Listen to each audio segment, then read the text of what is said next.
মালিক এবং এখানে সমস্ত যাত্রা শিল্পীর সাথে যারা জড়িত সবাইকে অভিনন্দন জানাচ্ছি।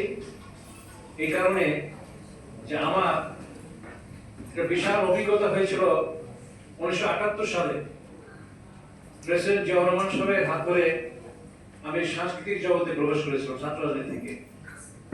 তখন জিয়াউর রহমান সাহেব জাসাস প্রতিষ্ঠা করেছিলেন। কবি আল মোহাম্মদ আমার সভাপতি ছিলাম, সাধারণ সম্পাদক ছিলাম। সেই সময় একটা যাত্রা প্রদর্শন হচ্ছিল আপনার সংসদ ভবনের পাশে। তো সেখানে অশ্লীল নৃত্য এগুলো হচ্ছিল, এগুলো অনেক অভিযোগ আসছে। তো প্রেসিডেন্ট সাহেব আমাদের ডেকে বললো, তোমরা ওখানে যাও, অশ্লীল নৃত্য না হয়ে যাত্রা শিল্পটাকে সহায়ক শিল্প হিসেবে আমাদের ঐতিহ্য এটাকে বাঁচানোর ব্যবস্থা করতে।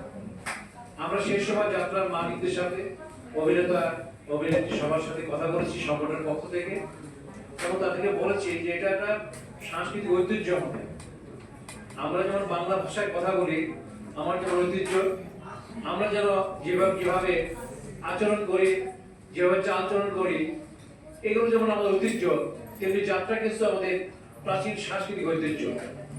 এই ঐতিহ্যকে টিকে রাখার জন্য সেই সময় প্রেসিডেন্ট জিয়াউর রহমান এই শিল্পে উৎসাহিত করার জন্য অনুদান প্রথা চালু করেছিলেন। এবং শুধু তাই নয়, আমাদের অন্যান্য শিল্পী যারা আছেন তাদেরও অনুদানের ব্যবস্থা চালু করেছিলেন। তারপরে উনি পার্বত্য চট্টগ্রাম অঞ্চলের উপজাতীয় সাংস্কৃতিক কেন্দ্র চালু করলেন, একাডেমি চালু করলেন। এইভাবে সারা বাংলাদেশে একটা সাংস্কৃতিক একটা প্রাণচাঞ্চল্য ফিরে আনলেন জিয়াউর রহমান সাহেব।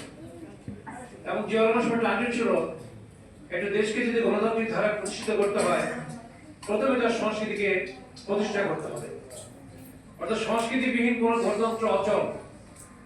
আজকে সংস্কৃতির কথা বলি, গণতন্ত্রের কথা বলি, আমরা রাজনৈতিক কথা বলি, বিরাট পার্ট আমাদের অংশ, বিরাট অংশ আমাদের সংস্কৃতি জুড়ে আছে। এখানে বলেন চলচ্চিত্র বলেন, নাটক বলেন, এখানে কবিতা বলেন, সাহিত্য বলেন, যাই বলি না কেন, আমরা বিশাল পার্ট আমাদের সাংস্কৃতিক অঙ্গন জুড়ে আছে আমাদের বাংলাদেশে। এবং আপনারা জানেন যে কয়েক হাজার বছর আগে এটা একটা উর্বর ভূমি হলো, সমুদ্র পৃষ্ঠের জায়গাটা আসা একটা উর্বর ভূমি বাংলাদেশ। এবং এই ভূমির নিচে রয়েছে আমাদের তেল এবং গ্যাস সম্পদ। যখন মহান আর্যরা দ্রাবিড়দের বিতাড়িত করে, তখন দ্রাবিড়রা পালিয়ে এই নিম্নাঞ্চলের দিকে চলে আসলো, ভাটি অঞ্চলের দিকে চলে আসলো, এবং সেখান থেকে তাদের বসতি শুরু হয়ে গেল। এবং আমরা ভাতের মাছে বাঙালি বলে আমাদের বলতো সে সময়, তারা মাছ মারতো, আর ওই যে অটোমেটিক উর্বর ভূমিতে ধান চাষ হতো, ধান হতো, ধান সিদ্ধ করে রান্না করে ভাত খেতাম। আমাদের সেই সময় থেকে প্রতিকূলতার মধ্যে দিয়ে যেতে হয়েছে। হঠাৎ করে আমরা কিন্তু এই জাতি প্রতিষ্ঠা হয়ে নেই। এটা হাজার বছরে আমাদের ইতিহাস, ঐতিহ্য, ধর্ম প্রতিকূলতার মধ্যে যুদ্ধ করতে করতে আমরা এই পর্যায়ে এসে গেছি। এবং প্রকৃতির সঙ্গে যুদ্ধ করছি আমরা, আমাদের আধিপত্যবাদী সংস্কৃতির বিরুদ্ধে যুদ্ধ করছি, রাজনীতির বিরুদ্ধে যুদ্ধ করেছি, মোগল সাম্রাজ্যের বিরুদ্ধে যুদ্ধ করেছি, ব্রিটিশ সাম্রাজ্যের বিরুদ্ধে যুদ্ধ করেছি। কীর্তিবরের পাশে গেল আমরা সবাই জানি, হাজির শরীয়তের ইতিহাস আমরা জানি, আপনারা যারা নাট্যরঙ্গন আছেন, যারা এই যাত্রা শিল্প আছেন, তারা সবই জানে ঐতিহাসিক দিক থেকে। এই জিনিসগুলো কিন্তু আমাদের ঐতিহ্য। আজকে আমার যাত্রায় যদি আমার তিতুমিরের পাশে আমরা সেই প্রতিরোধের চেতনা জাগ্রত করতে পারি, আমাদের যাত্রা শিল্পে যদি আমাদের স্বাধীনতার চেতনা জাগ্রত করতে পারি, আমাদের যাত্রা শিল্পে যদি আমাদের চিন্তার চেতনা, মননের যে সুন্দর জিনিসগুলো আছে পরিস্ফুটিত করতে পারি, তাহলে এই সংগঠন এবং এই যাত্রা শিল্পটা আরো সমৃদ্ধ হবে। কারণ সব বিষয়ে সংস্কার চলছে, যাত্রা শিল্পে কোনো সংস্কার নাই। কেউ প্যাট্রোনাইজ করে না, কেউ প্যাট্রোনাইজ করে যাত্রা শিল্পে। সবচেয়ে দুর্ভাগ্য, সংস্কৃতিকে প্যাট্রোনাইজ করতে হয়। আগে মোগল সাম্রাজ্যরা প্যাট্রোনাইজ করতো, কোথায় কোথায় সাংস্কৃতিক চর্চা হবে, টাকা দিতেন, পয়সা, আর্থিক সহায়তা করতেন। কিন্তু আমাদের এখানে প্যাট্রোনাইজ হয়, সংস্কৃতি নিজস্ব ধারায় চিন্তা করে তারা চলে আসে, পরিবারগত ভাবে বা বিভিন্ন সামাজিক ভাবে আমরা বিভিন্ন ধারায় চলে আসি। সেই জিনিসগুলো আজকে আমাদের মধ্যে আনতে হবে। আমাদের পরিচর্যা করে সরকার বিশাল ভাগ দেয়। আমি জানতাম না, হঠাৎ করে আমি দেখলাম যে আমার একটা কমিটি লাগছে, সরকার অনুদান কমিটি ডাক্তার। আমি যাতে 1 মাস পর আমি জানছি আর কি। আমি গেলাম, দেখলাম যে সমস্ত লিস্ট, প্রথম তো আমি প্রতিবাদী করছি যে এগুলো হবে না, আগেরটা হবে, নতুন করতে হবে। তো পরে আমাকে সবাই বোঝালো যে না, পুরোনো কিছু আছে, নতুন কিছু না, না পুরো বাদ দিয়ে দিতে হবে। কিন্তু যাত্রা শিল্পী নামে প্রচুর টাকা ফলাতে করে, যাত্রা শিল্পী এবং যাত্রা শিল্পীদের নামে, এবং বিভিন্ন যাত্রা সংগঠন আমি দিল্লিতে দেখেছি, মালিক সমিতি প্রত্যয়ন করছে, তাদেরকে টাকা দেওয়া হচ্ছে। এবং এত দেওয়া হচ্ছে, আমি তো মনে হচ্ছে যাত্রা শিল্পের সংক্ষেপণ হয়ে গেছে সে এত টাকা। পরে অনেক সময় জানলাম আমি যে এই টাকাগুলো আগে সে ধারাবাহিক তারা নিয়ে গেছে। যারা সত্যিকারের শিল্পী, যারা অভিনেতা, যারা আপনার যাত্রা শিল্পের সাথে জড়িত মালিকরা, তারা কেউ কোনো অনুদান পান না। কেন পান না? এটা একটা মানে এটা নিজেদের মধ্যে একটা কক্ষিগত ব্যবস্থা সিন্ডিকেট করে ফেলছিলেন, যে লক্ষ লক্ষ টাকা দিচ্ছে কিন্তু সিন্ডিকেট হয়ে যাচ্ছে। তখন শিল্পকলা একাডেমির কথা বললেন যে মহাপরিচালক ছিলেন লাকি, তার বিরুদ্ধে বিভিন্ন অভিযোগ দেখি আমরা, হ্যাঁ, শত কোটি টাকার অভিযোগ। অত শিল্পকলা একাডেমি ওর শিল্পীদের পরিচর্যার জায়গা এটা, এখানে আপনি হল পাবেন না কেন? কারণটা কি? কে দেবেন আপনাকে হল?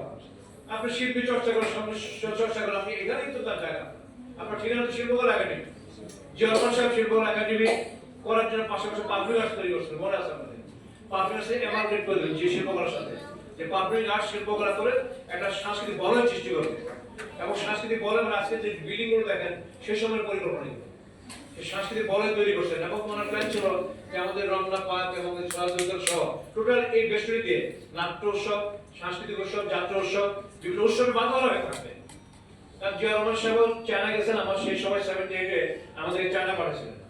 চায়না অপেরা দেখার পরে বুঝলাম যে ওরা ওদের ইতিহাসটা কিভাবে ধরে রাখে, অপেরার মধ্যে দিয়ে ধরে রাখে, অর্থাৎ আপনি যাত্রার মধ্যে দিয়ে আপনার ইতিহাস ধরে রাখবেন।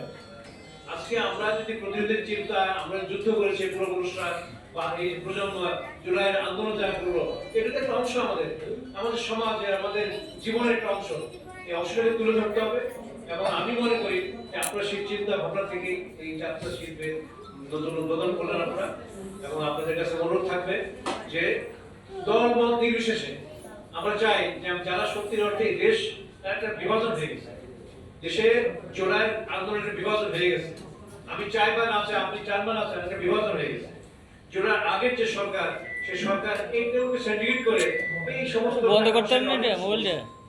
এইবার প্রথমবার আমি এই সাইলেন্ট করেছে, সবাই আমাকে ওই করে বলছে আপনি যেভাবে করেন আমি বললাম যে না, এগুলো হবে না, সাইলেন্ট করেন, বন্ধ করছিলাম। পরে আমাদের শাহাদ আসলো, সাইলেন্ট করেন, তারপরে আর ভাই যে থাকে সাইলেন্ট করেন না ভাই ওরা বললো ভাই দেন এত পয়সা মোবাইলটা আমি যাত্রা শিল্পী শুধু রিকমেন্ডেশন নিয়ে আসে, কারণ চিনো না যাত্রা শিল্পী মালিক সমিতি রিকমেন্ড করছে, তাদেরকে একটু চিনো না। খুলনা যাত্রা শিল্পী মালিক সমিতি, ওই আপনাদের কুষ্টিয়া বিভিন্ন জায়গায় দেখলাম আর কি, এই সব জায়গায় আসছে। এখন এগুলো আপনাকে অর্গানাইজ করতে হবে।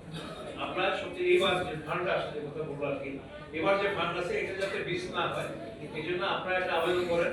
শিল্পীরা, অসহায় শিল্পী, যে উন্নত শিল্পী আমাদের যারা আছে বা যারা মারা গেছে, আবেদন করেন। আবেদন করে একটা কপি আমাদেরকে দেবেন, একটা কপি আমাদেরকে দিবেন। তাহলে হবে কি, আমরা এই জিনিসটা করে যেতে পারবো যে আমাদের সত্যির অর্থে এই নাট্য গ্রুপ বা যাত্রা শিল্প বা যাত্রা পাচ্ছেন প্রচুর। আমরা এবার যা মোটামুটি করার চেষ্টা করেছি, তারপরে একেবারে তো সাকসেস করা সম্ভব হয় না। যেহেতু আপনারা উদ্যোগ নিয়েছেন, আমি মনে করি যে আপনাদের উদ্যোগটা খুব ভালো। আমাদের এই বিভাজন যে আছে, বিভাজনের বাইরে আছে। কারণ আমরা কি ওই যে আওয়ামী সংস্কৃতি হলো বিদেশি সংস্কৃতি। বিদেশি সংস্কৃতি বলতে এই সেন্সে বলি যে ভারতীয় আধিপত্যবাদী সংস্কৃতি চাপায় দেওয়ার চেষ্টা করে। আমাদের নাটক আমাদের মতো হবে, আমাদের চলচ্চিত্র আমাদের মতো হবে, আমাদের যাত্রা আমাদের মতো হবে, আমাদের দেশের দুঃখ, আমাদের দেশের সুখ, শান্তি, সমৃদ্ধি, আমাদের চিন্তা ভাবনা এটা প্রকাশ করবে আমাদের সমস্ত সংস্কৃতিতে। সেটা না করে আমরা তাদের আমদানি করা জিনিসগুলো নিয়ে আসি। দেখেন, স্বাধীনতার পরে ঢাকা কেন্দ্রিক বাংলা ভাষা কিন্তু আলাদা হয়ে গেছে। আগে কলকাতা কেন্দ্রিক বাংলা ভাষা ছিল, যে ভাষায় কলকাতার বাঙালিরা কথা বলে, ঢাকার লোকেরা কিন্তু আমরা সেই ভাষায় কথা বলি। আমাদের ভাষার তো পার্থক্য হয়ে গেছে। এই পার্থক্য চিন্তা করতে হবে, সংস্কৃতির পার্থক্য হয়ে গেছে। কলকাতার সংস্কৃতি এখানে চলবে না, এখন আমার সংস্কৃতি সমৃদ্ধ করতে হবে। এই সমৃদ্ধ সংস্কৃতি যদি করতে পারি, সমৃদ্ধ দেশ হবে, সমৃদ্ধ জাতি হবে। এই জন্য আপনাদের কাছে অনুরোধ থাকবে, আপনারা কিন্তু নিজেদেরকে অসহায় ভাববেন না। অসহায় তো ভাববেন, দেশের নাগরিক আপনাদের, এই দেশের প্রত্যেকটা দেশের অধিকার আছে, অধিকার আদায় করে নিতে হবে। যে আমাদের ভাই যে বললেন, আদায় করে নিতে হবে। কেন নিতে হবে? যে আপনারা যাত্রা শিল্প, বিশাল শিল্প, এই শিল্পের অধিকার আপনার আছে, এই অধিকার নেবেন আপনার, চাবেন চাবেন না, না চাইলে আপত্তি আছে। আমরা যারা আছে আমরা সহযোগিতা করবো।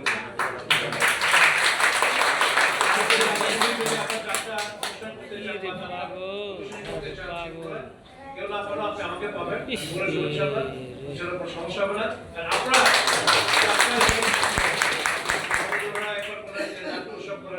ছাত্র উৎসব করেন, 7 দিন ধরে ছাত্র উৎসব করে মানুষ আমি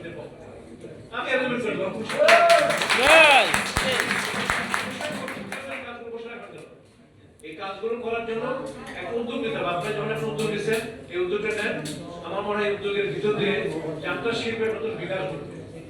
নতুন বিকাশ ঘটান, যাত্রা শিল্পের বিকাশ ঘটলে কি হবে? চেয়ারম্যান সাহেব একটা চিন্তা করছে যে প্রায় কাজ করে আসাস থেকে আমরা যাত্রা বিষয়টা কি করলাম, আমরা বাংলাদেশ থিয়েটার নাটক করলাম, বাংলাদেশ থিয়েটার করলাম, বাংলাদেশ অপেরাও করলাম জাহাজের পক্ষ থেকে সেই সময়।